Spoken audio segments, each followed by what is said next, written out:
बीवी अगर बढ़ चढ़ कर कुछ बोलती भी है थोड़ा बर्दाश्त कर लो, इसमें भी सवाब है। मारना नहीं है, मारना नहीं है, डांटना। अच्छा एक बात बताइए, अच्छा कुछ लोग लट्ठी लेके बीवी को मारते हैं, बाप रे बाप, उल्टा उल्टा के मारता है, नाली में 16 के मारता है। भाई ऐसे मारने का इजाजत आपको किसने दिया? अल्लाह के नबी ने इरशाद फरमाया वो जालिम है जो अपनी बीवी के चेहरे पे मारता हो, वो जालिम है जो अपनी बीवी के चेहरे पे मारता हो। किसने आपको इजाजत दिया बीवी को मारने का? बीवी आपके लिए आपकी नौकरानी नहीं है, बीवी नौकरानी नहीं है, वो बीवी है। बीवी सिर्फ बीवी नहीं है, वो दोस्त है, हम सफर है, एक साथी है। बीवी हुन्ना लिबासुल लकुम व अंतुम लिबासुल लहुन्ना। अल्लाह का कुरान कहता है कि मर्द औरत का लिबास है, औरत मर्द का लिबास है, औरत मर्द का लिबास है, मर्द औरत का लिबास है। ये तुम्हारी नौकरानी नहीं है कि तुम उसे मारोगे, तुम्हारे घर की काम नहीं करेगी, मारोगे। वो उनका अखलाक है, वो खाना बना के खिला दे तो उनका शुक्रिया अदा करो, उनका शुक्रिया अदा करो। अल्लाह अकबर कबीरा। ऐसे ही एक औरत शोहर को सुना रही थी, शोहर को कोस रही थी, रोड के साइड में घर था, ले झगड़ा ले झगड़ा ले झगड़ा। अब बेचारा ये शोहर बुधवा बेचारा कामूज बैठा सुन रहा, बस्ती वाला जमा हो गया, बोले गए मुन्ना छोड़ माफ कर दे तो शोहर छोड़ माफ कर दे। तो बोले कि ठीक है तुमरा जब बोलो ही तुम छोड़ दे, लेकिन अल्लाह ने सुपुर्द कर दी, बोलते ना अल्लाह के यहाँ सुपुर कर दे रहे हैं हम। तो वो दुआ कर दी आंचल उठा के, या अल्लाह अगर वो गलत है तो मर जाए, या अल्लाह अगर हम गलत हैं तो हम बेवाह हो जाए। समझे? दोनों तरफ से तुम ही जाओ। वो गलत हो तो वो मर जाए, अगर हम गलत हैं तो हम बेवाह हो जाए। शरीयत ने मारने का हुक्म दिया है, कैसे मारने का हुक्म दिया है? एक बात याद रखो, बीवी से अगर कोई भूल हो जाए, कोई गलती हो जाए तो पहले मोहब्बत से समझाओ। अगर मान ले तो अल्हम्दुलिल्लाह, ना माने फिर भी ना माने तो उसके हाथ का बनाया हुआ खाना छोड़ दो कि ती खाना बनाबो मैं नहीं खाम, ती मोर बात नहीं मानो ही, तुम और बात नहीं सुनबो, तुम तो हाथों खाना नहीं बना नहीं खाम। फिर भी बीवी ना माने तो उससे बिस्तर अलग कर लो। फिर भी बीवी ना माने तो अपने यहाँ का 5 आदमी, उसके मैके का 5 आदमी को बुलाओ, 10 आदमी समझाओ। फिर भी जब ना माने तो हल्का फुल्का मारो। कैसे मारो? हल्का फुल्का किसको कहता है? ए मुन्निर मान,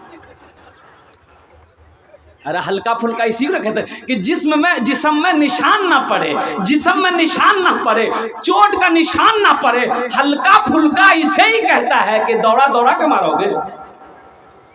इजाज़त तुम्हें किसने दे दिया मेरे बच्चों, मेरे नौजवानों? अल्लाह के नबी सल्लल्लाहु अलैहि वसल्लम ने इरशाद फरमाया तुम में सबसे अच्छा वो है जो अपने बीवी के साथ अच्छा सलूक करता हो। इंशाअल्लाह हाथ उठाओ, अपने बीवी के साथ अच्छा सलूक करेंगे। अल्हम्दुलिल्लाह, अल्लाह हमारे नौजवानों को अल्लाह अपनी बीवी के साथ, अपने घर वालों के साथ अच्छा सलूक करने की तौफीक अता फरमा दे। घर के अंदर में मियाँ बीवी के अंदर में बेपनाह मोहब्बत पैदा फरमा दे, घर के अंदर में चैन और सुकून पैदा फरमा दे। या अल्लाह हर घर में रहमतों का, बरकतों का नुज़ूल अता फरमा दे। जब घर में दाखिल हो तो घर वालों को सलाम करो, घर में जब दाखिल हो तो घर वालों को सलाम करो। एक नौजवान ने कहा कि हजरत मेरे घर में तो खाली मेरी बीवी है, तो हम बीवी को कैसे सलाम करें? बीवी को सलाम नहीं करना चाहिए? भाई बीवी को सलाम करना चाहिए कि नहीं चाहिए? भाई घर में बीवी है तो बीवी को सलाम करो। अल्लाह के नबी जनाबे मोहम्मद रसूलुल्लाह सल्लल्लाहु अलैहि वसल्लम अपने घर में दाखिल होते, घर वालों को सलाम करते, अपने घर वालों को सलाम करते। तो नौजवान ने बोला कि नहीं हजरत, दरअसल बात यही है कि बीवी है, अब बीवी को सलाम करेंगे तो बीवी सर पे चढ़ जाएगी। तो बीवी का सर में चढ़ेगी? बीवी सर में काहे चढ़ेगी भाई? अरे बीवी है, उनका भी तो हक है, वो भी तो चाहती है कि मेरा शौहर हमसे मोहब्बत करे, मेरा शौहर हमसे कोई मीठी दो बोल बोले, मेरा शौहर हमारी इज्जत को समझे, मेरा शौहर मेरी भी इज्जत करे। तो मेरे भाइयों, तुम बीवी की इज्जत करोगे, अल्हम्दुलिल्लाह सुम्मा अल्हम्दुलिल्लाह, उनको इज्जत दोगे तो इंशाअल्लाह वो भी दिल तोड़ कर तुमसे मोहब्बत करेगी। और जिस घर में मोहब्बत पैदा होगी अल्लाह उस घर में रहमत को भी नाजिल करेगा, बरकत को भी नाजिल करेगा।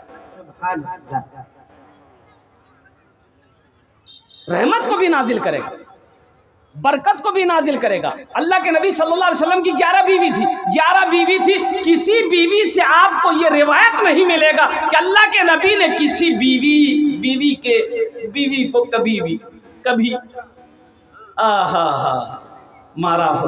नहीं, तमाम अज़वाजे मुतहरात कहती हैं, फरमाती हैं कि अल्लाह के नबी जब भी घर के अंदर में दाखिल होते थे, होठों पे तबस्सुम होता था, चेहरे पे मुस्कुराहट होती थी, चेहरे पे मुस्कुराहट होती थी। कुर्बान जाओ मेरे भाइयों, मेरे नौजवानों, घर सिर्फ सोने चांदी के सिक्कों से नहीं चलता है, रुपए पैसे से सिर्फ घर नहीं चलता है। घर तो अच्छे अखलाक से चलता है, अच्छे अखलाक से चलता है। इसलिए अपनी बीवियों के साथ अच्छा सलूक करो। अल्लाह के नबी ने इरशाद फरमाया, तुम में सबसे अच्छा वो है जो अपनी बीवी के साथ अच्छा सलूक करे, जो अपने बीवी के साथ अच्छा सलूक करे। तो इंशाल्लाह करोगे मेरे भाई नौजवानों? कितने लोग करोगे? जरा हाथ इंशाल्लाह, अल्हम्दुलिल्लाह। ये देखिए बच्चा लोग भी हाथ उठा दिया है। हाँ, तो कल होके ये भी तो बड़ा होगा, ये भी तो बड़ा होगा, ये भी तो नौजवान होगा, ये भी तो नबी के सुन्नत के मुताबिक निकाह करेगा इंशाल्लाह। इसकी भी तो बीवी होगी। अब कुर्बान जाओ। अब रही बात ये है कि हमारी माँ बहनें थोड़ी से क्या कहते हैं कि कभी कभी बोल देती है, कुछ ज़्यादा बोल देती है, तो थोड़ा बर्दाश्त कर लो। हज़रत मारूफ करखी रहमतुल्लाह अलैह, कुर्बान जी, बहुत बड़े अल्लाह के वली हैं। हज़रत मारूफ करखी रहमतुल्लाह अलैह बहुत बड़े अल्लाह के वली हैं। कुर्बान जाइए, कुछ लोग सफ़र करके पहुँचे कि अल्लाह के वली हैं, इनसे मुलाकात करनी है, इनसे कुछ फैज़ हासिल करना है। कुछ लोग उनके घर पे पहुँचे, दरवाजे पे दस्तक दिया, दरवाज़ा खुला, पर्दे से एक औरत की आवाज़ आई, के चीज़ थी? तो आने वालों ने कहा कि हजरत हैं। बोला हजरत? कौन हजरत? बोला कि मारूफ करकी रहमतुल्लाह अलैह हैं। बोला तुम लोगों का दिमाग खराब हो गया, ये कोई हजरत उजरत नहीं है, जाओ यहाँ कोई हजरत नहीं। दरवाज़ा बंद कर दी। हजरत मारूफ करकी रहमतुल्लाह अलैह जंगल में लकड़ियाँ काटते थे, लकड़ी काट कर लाते थे, बाजार में बेचते थे और आधा पैसा से अपने घर का खर्च चलाते थे, बाकी जो पैसा बचता था अल्लाह के राह में सदका कर देते थे। सुभान अल्लाह। अब ये लोग सोचे कि भाई इतना दूर से हम लोग आए हैं, ये इनकी बीवी कह रही है, ये कोई हजरत वगैरह नहीं है, ये कोई हजरत नहीं है, तुम लोग गलत फहमी में हो, ये हजरत नहीं है, लेकिन इतने दूर से आए हैं, कम से कम मुलाकात तो कर लें। अब क्या है नहीं है, तो लोगों से पूछा भाई हजरत कहाँ मिलेंगे? तो लोगों ने कहा कि देखो ये बस्ती से बाहर निकलोगे ना, वो जंगल में वो लकड़ी चुनते हैं, लकड़ी काटते हैं, वो वही मुलाकात हो जाएगी। तो लोग बस्ती से जब बाहर निकले, देखा एक बुजुर्ग अल्लाह वाला शेर पर बैठा हुआ है। सुभान अल्लाह, बोले तो माशाअल्लाह। शेर पर बैठा हुआ है और सांप का कोड़ा बनाकर हाथ में पकड़े हुए शेर पर लकड़ियों का गठरा लेकर चले आ रहे हैं। ये लोग गए तो दंगे के जी भाई, ये कौन आदमी है भाई, शेर के ऊपर में सवार है और सांप का कोड़ा हाथ में। तो रुक गए। मारू करखी रहमतुल्लाह अलैह शेर को रोके, रुको, इन लोगों को देखा अजनबी आदमी है, ये चेहरा तो मैंने पहले कभी नहीं देखा। पूछा भाई तुम लोग कहाँ से आए, कहाँ जा रहा है इधर? बोला हजरत हम लोग हजरत मारूफ करखी से मिलना चाहते हैं। बोला मैं ही मारूफ करखी हूँ, क्या बात है? बोलो तुम लोग मेरे घर से आए हो, मेरी बीवी कुछ बोली है क्या? बोला हजरत बोली क्या है, तो हम लोगों का तो कलेजा ही सूख गया है। तो हजरत मारूफ करखी रहमतुल्लाह अलैह ने फरमाया कि सुनो, अगर मेरी बीवी थोड़ी दिमाग की तेज है, वो हमको नहीं समझ पा रही है, उसी की वजह से उनकी बदज़बानी को मैं बर्दाश्त करता हूँ, तो अल्लाह ने खूनखार जैसा शेर को मेरे ताबे बना दिया है। ये उन्हीं की वजह से मैं बीवी की अजियत को बर्दाश्त करता हूँ, उसकी बददिमागी को बर्दाश्त करता हूँ। अल्लाह ये खूनखार शेर को हमारे ताबे कर दिया है कि मैं इसके ऊपर में सवारी करता हूँ। कुर्बान जाओ नौजवानों। अब रही बात यह है कि हमारी माँ बहनें थोड़ी सी भोली भाली हैं, सीधी हैं, बहुत सीधी। अब सोचो तो सही, चिलचिलाती धूप में आंगन में बैठकर खाना बनाती है, भूख लगी है, खाना बन गया है, लेकिन उस वक्त तक वो खाने में हाथ नहीं लगाती है जब तक उसका शौहर खाना ना खाए। बोलो बात सही गलत है? भाई औरत पहले खाती है कि बाद में खाती है? अरे भाई बोलो भाई, अब बाद में खाती है। औरतें पहले शोहर को खिलाती है। कुर्बान जाइए, कुर्बान जाइए। मेरे बदन का मैला कपड़ा हम घर में खोल कर छोड़ देते हैं। बीवी मेरे मैले कपड़े को साफ करती है, मेरे बच्चों की परवरिश करती है, मेरे घर में झाड़ू लगाती है, मेरे लिए खाना बनाती है। रात को जब हम बिस्तर पर लेटे मेरे पैर को दबाती है। ऐसी बीवी से अगर छोटी मोटी गलती हो जाए तो हम माफ नहीं कर सकते? भाई कर सकते कि नहीं कर सकते? भाई करेंगे इंशाल्लाह, भाई करेंगे इंशाल्लाह। अब रही बात यह है कि थोड़ी ज़्यादा बोलती है तो बोल ले दो। हज़रत उमर फारूक रज़ी अल्लाह ताला अन्हु के ज़माने में जब अमीरुल मोमिनीन थे तो एक आदमी की बीवी बहुत बदज़बान थी। अब वो बोलती, जब बोलना शुरू करती थी ना तो रुकती नहीं थी वो। ये आदमी सोचा कि थोड़ा अमीरुल मोमिनीन को शिकायत कराएं, ये मसला हल कैसे होगा। तो वो बीवी की शिकायत लेकर हज़रत उमर फारूक रज़ी अल्लाह ताला अन्हु के घर पहुँचे तो पर्दा लगा हुआ है।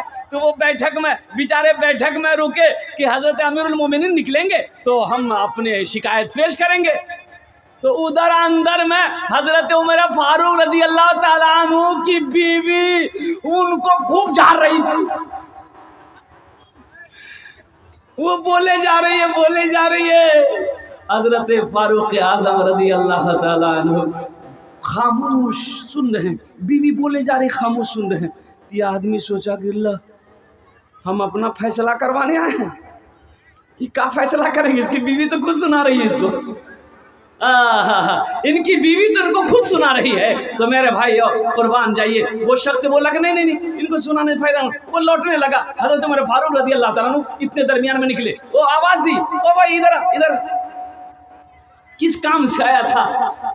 अब बगैर काम किए हुए चला गया, मिला नहीं, क्या बात है? कहा कि नहीं हजरत रहने दीजिए, बात समझ में आ गई है मेरी, अब बोलने की जरूरत नहीं। नहीं बोलो तो सही, क्या बात है, बोलो तो सही, क्या बात है? कहा कि हजरत मैं अपनी बीवी की शिकायत लेकर आपके पास आया था, लेकिन मैंने यहाँ देखा कि आपकी बीवी तो मेरी बीवी से ज़्यादा बोल रही थी, आप खामोश सुन रहे थे। तो हज़रत उमर फारूक रज़ी अल्लाह ताला अन्हु ने क्या जवाब दिया?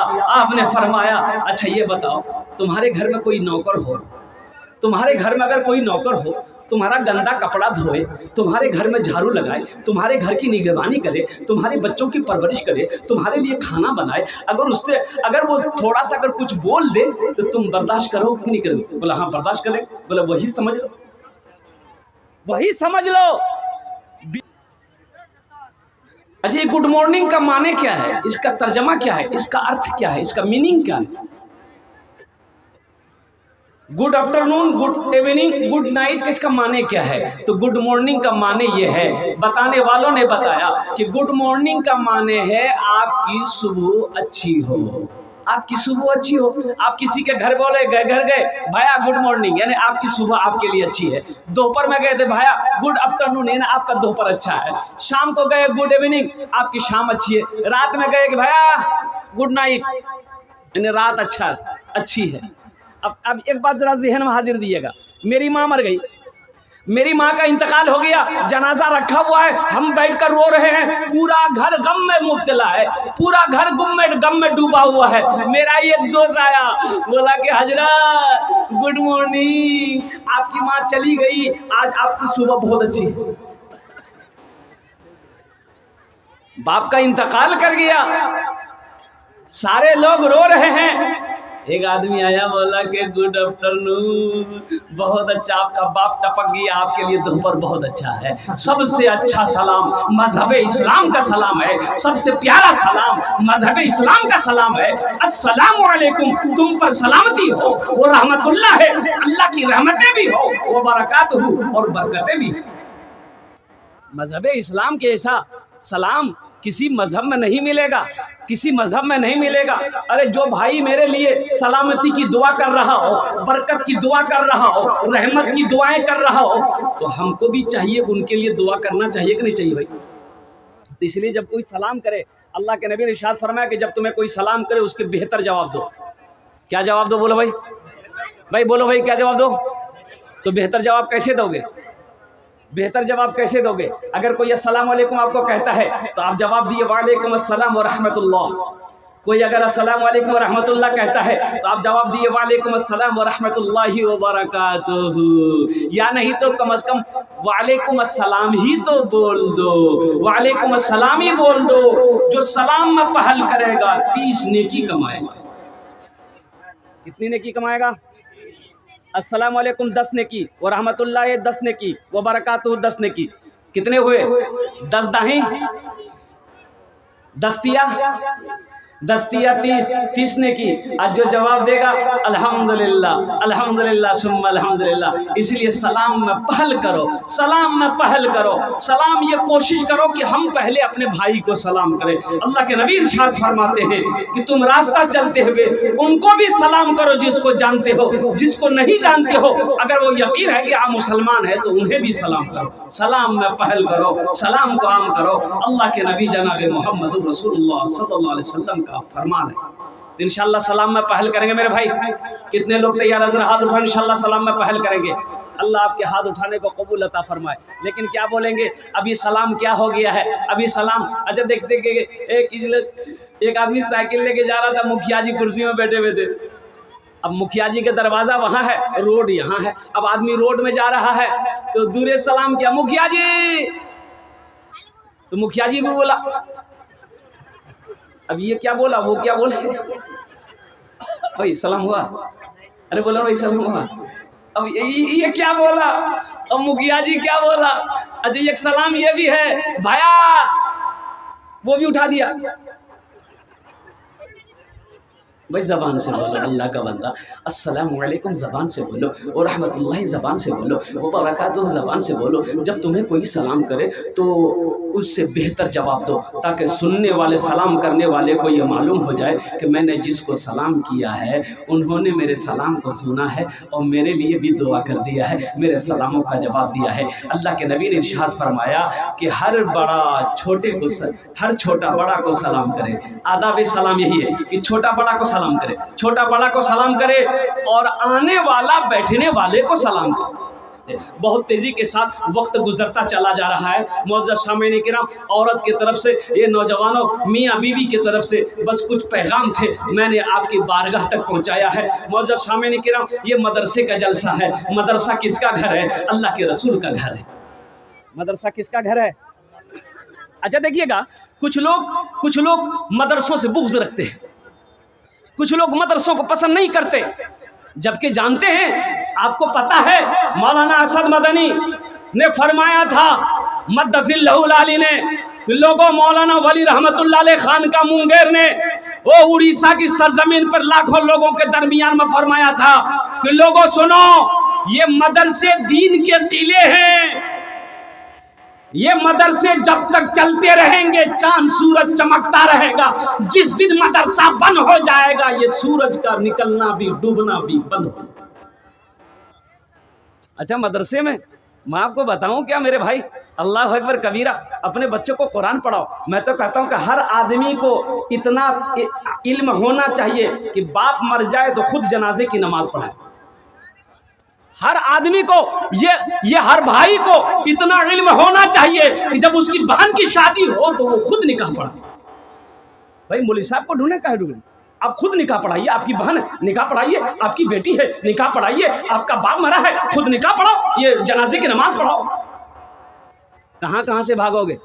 अरे मदरसे से कहाँ से भागोगे? यहाँ तो आलम यह है कि मदरसे के लड़का अगर चंदा करने, मौलवी साहब अगर चंदा करने आते हैं, साइकिल पर आ रहे हैं मौलवी साहब, ये दरवाजा में कुर्सी लगा के बैठा है, देख लिया, रोड से देख लिया, मौलवी साहब उसे तो फुर से अंदर घुस जाएगा। अब बेटा को बोलेगा बेटा जा बाहर जा, मौलवी साहब पूछता हूँ नहीं बाकू यहाँ जो बोले खेतों जगह, बाग खेतों चले गई है। अरे एक आलिम दीन आपके दरवाजे पे आ रहा, आप तो खुश होना चाहिए, आपको खुश होना चाहिए था कि एक आलिम दीन का कदम मेरे घर पे पड़ रहा है। अरे आलिम जहां पर कदम रख दे वहां तो बरकत ही बरकत, वहां तो बरकत ही बरकत है। लेकिन आपने इस बरकत को गवा दिया, इस बरकत को गवा दिया। और मेरे भाइयों और कुर्बान जाइए, मदरसे का एक बच्चा अगर कहीं पर मिल जाता है, कुछ लोग कहते हैं बेटा इधर की नाम जोग रहे, मतलब फलां है, पुयान पर हुई रे बोले मदरसा, बोले मदरसा पर हुई, मौली साहब बनबो, चंदा करबो, खाबो। अच्छा ये मदरसे नहीं होंगे, बच्चे आलिम नहीं बनेंगे, हाफिज कुरान नहीं बनेंगे, तो आप मरोगे, जनाजा कौन पढ़ाएगा? कभी आपने सोचा? भाई आप जब मरोगे जनाजा कौन पढ़ाएगा? हम तो ये कहते हैं कि मौलाना से कहां से भागोगे, मदरसों से कहां से भागोगे। मैं तो कहता हूं कि महद से लेकर lahad तक मौलवी की जरूरत है, और यहां तक जन्नत में अगर तुम चले भी गए वहां भी आलिम की जरूरत है, वहां भी आलिम की जरूरत पड़ेगी। हुजूर की हदीस है, जन्नत में भी तुम चले जाओगे वहां भी एक आलिम की जरूरत पड़ेगी। अल्लाह पूछेगा सारी नेमतें मिल गई, बंदा कहेगा, जन्नती कहेगा या अल्लाह नेमतें मिल गई, अल्लाह कहेगा नहीं एक नेमत बाकी है। तो लोग घबराएंगे अब क्या बाकी है? तो अल्लाह कहेगा जा अपने आलिमों से पूछो, अपने मौलाना साहब से पूछो वो कौन नेमत बाकी है, फिर वो जन्नत में ढूंढेगा। ए भाई अमोल साहब को जान गए, जन्नत में ढूंढोगे। अच्छा देखिए, बच्चा पैदा हुआ, घर में बच्चा पैदा हुआ, घर में बच्चा पैदा हुआ, तो भाई कान में अजान देना चाहिए कि नहीं चाहिए? अरे आप लोग देते हैं? कौन देता है? प्रोफेसर साहब? अरे बोलिए ना, वकील साहब देंगे अजान? कौन देगा? मौलवी साहब देंगे? अरे बोला मौलवी साहब, बोला कारी साहब को, बोला हाफिज साहब को, बोला इमाम साहब को, बोला क्यान बोले छुआ भैया कानों अजान दिए। अच्छा ठीक है, हजरत आए कान में अजान दे दिए, ज़हन को हाजिर कीजिएगा, कान में अजान दे दिए, अब उस बच्चे का नाम रखना है, कौन रखेगा? अरे कौन, किससे रखवाइएगा? बोलिए ना, किससे रखवाइएगा? दादा से, नाना से, चचा से, फिर उन लोग वही नाम रखेगा। दादा से रखवाइएगा फिर वही नाम रहेगा। बच्चा घर में पैदा हुआ, औरतों ने चिल्लाई छुआ भैया छुआ भैया, बोले नाम रखे दे, बोले दादा से बोल दादा से बैठो बारी घोर बता, ए दादा छुआ भैया, बोले नाम रखे दे, बोले ठीक है आज की दिन जे रे, बोले आज जुमा, बोले यार नाम रखे दे जुम्मन मियाँ। शनिचर को पैदा हुआ शनिचरा, इतवार को पैदा हुआ इतवारी, सोमवार को पैदा हुआ सोमवारी, मंगल को पैदा हुआ, बोले यार नाम रखे दे मंगरू बजाबे डमरू। अब बुध को पैदा हुआ, बोले फाइनल नाम यार नाम रखे दे बुधवा। और जिस न बच्चे का नाम बुधवा होगा उसका काम क्या होगा? एक बच्चा बड़ी खिदमत कर रहा था, 13-14 साल का बच्चा था, मैंने कहा कि बेटा तोर नाम की छोकरे? बोले नहीं बोलो मुँह लाज लगाओ। मुझे नाम बताने में कैसी लाज? बोलने बेटा की नाम चुप बोल बोल बोल। बोले मोर नाम छे फटकान। बोले फटकान केरा ख्याल को नाम रहे? बोले मोर दादो। कि तो तोर दादोर नाम की? बोले मोर दादोर नाम रहे लटकान। ठीक है वो लटकते रहे बेटी फटकते रहो। अच्छा नाम रखो, अल्लाह के नबी ने इरशाद फरमाया अपने बच्चों के अच्छे नाम रखो, नाम का जात पर असर होता है, नाम का जात पर असर होता है। अब ये बच्चे की अकीका करनी है, 7 दिन के अंदर में अकीका करना है। अकीका का मसला समझना है तो किससे समझोगे आप? अरे भाई बोलो किससे समझोगे? मौलवी साहब से समझना होगा, आलिम साहब से समझना होगा, मुफ्ती साहब से समझना होगा, इमाम साहब से समझना होगा, हाफिज साहब से, कारी साहब से समझना होगा। अकीका करना है, 7वें दिन बच्चे का अकीका करना नबी की सुन्नत है। 7वें दिन अब इसी बच्चे को तालीम देना है, तरबियत अच्छी देनी है तो मकतब में पढ़ाना है, मदरसे में पढ़ाना है तो कौन पढ़ाएगा? वो मौलाना साहब पढ़ाएंगे, आलिम साहब पढ़ाएंगे, मुफ्ती साहब पढ़ाएंगे। यही बच्चा बड़ा हो गया, बालिग हो गया, अब इसके लिए आपने एक लड़की का इंतखाब किया, बारात गई, लाखों का खाना बना हुआ रखा हुआ है, एक से एक VIP आदमी पहुंचा हुआ है, डॉक्टर साहब भी है, प्रोफेसर साहब भी है, इंजीनियर साहब भी है, साइंसदान भी वहां पर बैठा हुआ है, अरबपति भी बैठा हुआ है। अब वो निकाह कौन पढ़ाएगा? अरे बोलो ना भाई, बोलो ना। कि वकील साहब पढ़ाएंगे? वकील साहब नहीं होगा, कुर्बान जाइए। इसीलिए एक आदमी ने कहा कि हजरत एक बात बताइए, आप लोग जो निकाह पढ़ाने का पैसा लेते हैं कितना लेते हैं? वो निकाह पढ़ाने का पैसा भाई जो मन खुशी हो दे दीजिए, तो 500 रुपया से क्या कम दीजिएगा? बोला कि नहीं ये जायज़ है। बोला अच्छा, थपाची का गाड़ी जो लिए हो ये जायज़ है? देखिए यहाँ 500 रुपये दे रहा है तो मसला पूछ रहा है कि जायज़ है, आज 2 लाख टका लिए हो उधर से, वो जायज़ है? अरे वो जायज़ है? हाँ हाँ, मसाला देखो कैसे पूछता है, कुर्बान जाओ, अल्लाह अकबर कबीरा, कुर्बान जाओ मेरे नौजवानों। अच्छा शादी हो गई, निकाह पढ़ा दिया, निकाह पढ़ा दिया, इसीलिए एक जगह तकरीर करके नीचे उतरे, एक नौजवान ने कहा हजरत रुकिए, आपने तकरीर किया है कि माँ बाप के कदम के नीचे जन्नत है। मैंने कहा कि हाँ हुजूर की हदीस है, माँ के कदमों के नीचे जन्नत है, बाप जन्नत के दरवाज़ों में से एक दरवाज़ा है। बोला नहीं ये बात तो समझ में आ गई, लेकिन हम पूछना ये चाह रहे थे कि माँ बाप के कदम के नीचे जैसे जन्नत है, तो सास ससुर के कदम के नीचे कुछ है कि नहीं? बोले क्या माशाअल्लाह, अल्लाह कबूल फरमाए। तो मैंने कहा बेटा ब्याह भैया, तो बोला नी भैया। हम बोला अच्छा ठीक है, सास ससुर के कदम के नीचे भी है। बोला की छे? हम बोले भटभटिया छे, वॉशिंग मशीन है, कूलर है, पंखा है, थाली है, बर्तन है, चम्मच है।